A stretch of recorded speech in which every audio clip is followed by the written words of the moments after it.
The soccer teams are on track to have their very own locker rooms by June 1st.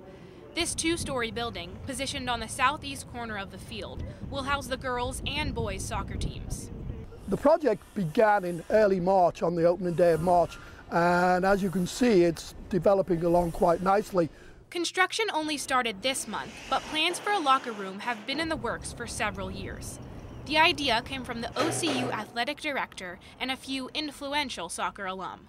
All of the players over the past 30 years on both the boys and the girls side must have had a good experience here, because most of them had no hesitation in giving back whatsoever. It was a wonderful response, and it was very heartwarming to me.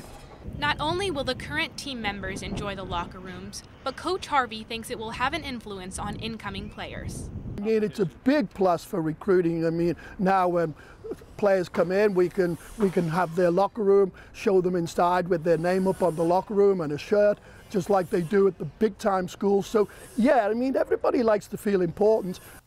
After several weeks of construction, the coaching staff and players are getting excited to move into their new home. It's one thing to talk about it, it's one thing to say, yeah, we're going to put up a locker room, but when you physically see it, then yeah, people, they get excited. It's, you know, it's physical, it's there, and they're going to be a part of it. Reporting for Media OCU, I'm Jenna Mazzacoli.